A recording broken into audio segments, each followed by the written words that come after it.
The world of Nintendo fans is buzzing again, but this time it's different. It's not just about a game trailer or a random drop on the eShop. This is about something much bigger.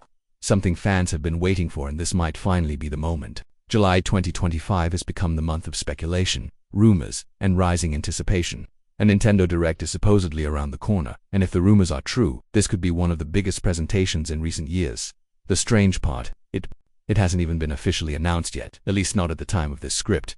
Yet the buzz online is louder than ever. People are convinced. Insiders are talking. Sources are confirming.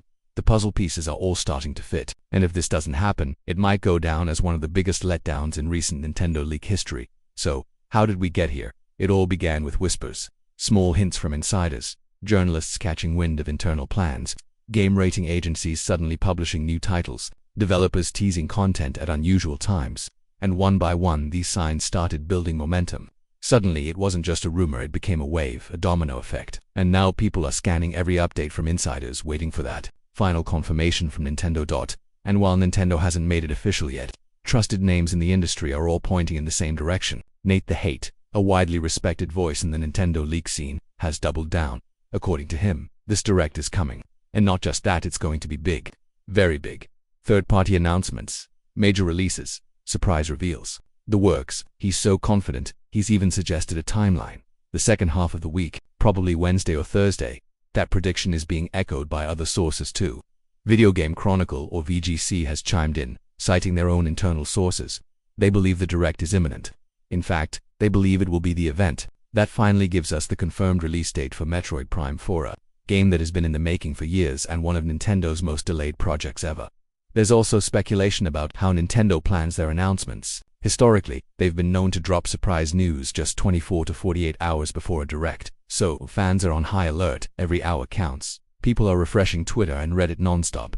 They know Nintendo is unpredictable, but they also know when something is this loud, something big is usually coming. It's also worth mentioning that this Direct isn't just about first-party games. Many believe the real meat of the show will come from third-party titles. Sources have repeatedly said this showcase will lean heavily into external studios. That includes a mix of ports, new game announcements, and even Xbox collaborations. That's right, some Xbox games might finally be officially coming to the Nintendo Switch ecosystem, or more specifically, to the Switch. Now let's talk timing. Why does everyone believe it's happening this week? Why not August or even later? Well, for starters, it's the end of July, and Nintendo hasn't held a proper Direct in quite a while. Their summer Directs typically arrive around this time. Add to that the fact that Metroid Prime 4 has now been officially rated, meaning it's far along in its development. A release date is likely imminent. Some even expect it to hit stores in November, just in time for the holiday rush. That would make perfect sense from a business standpoint. Prime 4 could anchor Nintendo's end-of-year sales push, especially if it launches alongside or just before the Switch. And that leads us to a key point. Metroid Prime 4 might be Nintendo's flagship title for the next few months. It's a title that has been built up for so long, and the pressure is immense.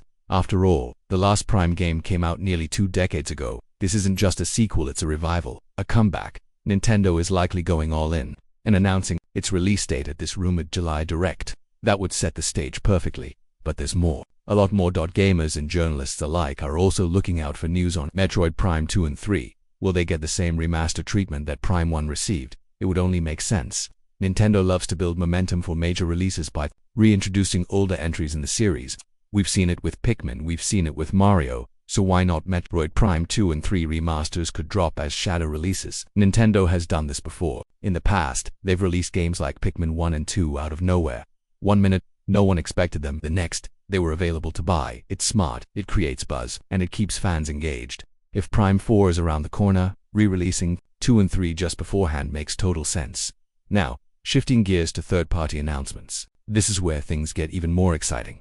Insiders are saying we could see a wide array of big-name titles coming from third-party developers. Some of them will be Switch to ports-optimized versions of current-gen titles running better on Nintendo's next hardware. Others might be brand-new experiences created specifically with Switch 2 in mind. One major rumor floating around is that Xbox will bring Sea of Thieves, Psychonauts 2, and possibly even Indiana Jones and the Great Circle to Switch 2.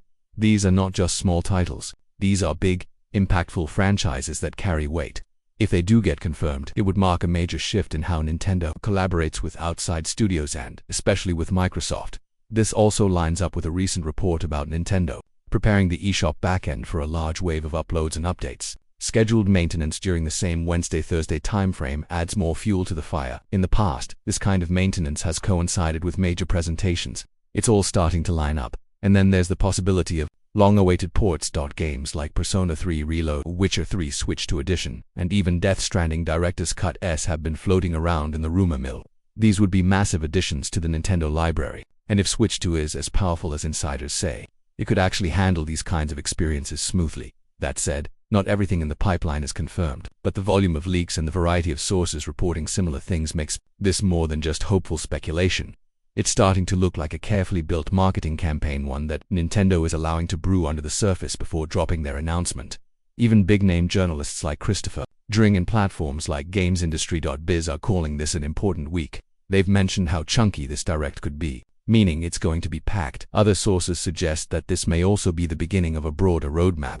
The July Direct would handle most of the third-party and general announcements. Then, in September, Nintendo could drop a special Mario 40th Anniversary Direct. Think of it like a two-part reveal. This way, Nintendo stretches out the hype across multiple months, and it makes sense. The Mario franchise is still one of Nintendo's strongest. Fans are hoping for things like Galaxy 2 remasters, new 2D Mario platformers, or maybe even a new Luigi's Mansion for teaser. Saving these for September could make that Direct just as impactful as July single quotes est. What happens if the Direct doesn't? That happened, well, it would certainly be a massive disappointment. Not just for fans, but also for the credibility of some of the leakers and insiders involved. People like Nate the Hate have built strong reputations around accurate information. If this Direct doesn't come to pass, there will be serious questions. But if it does happen, and all signs point to yes, it might go down as one of the most content-rich Directs in recent memory. This brings us to the present moment. The community is holding its breath. News could drop any hour. Games could be revealed that shift the conversation for months. The Nintendo Switch 2's future is quietly unfolding, and this July Direct might be the first real window into what's coming. It's not just about ports or remasters, it's about vision. It's about momentum. It's about Nintendo proving once again that they know how to surprise and delight their audience even after all these years. So, whether you're watching for Metroid Mario third-party surprises or Switch 2 confirmations, one thing's clear: this week matters, and fans around the world are ready.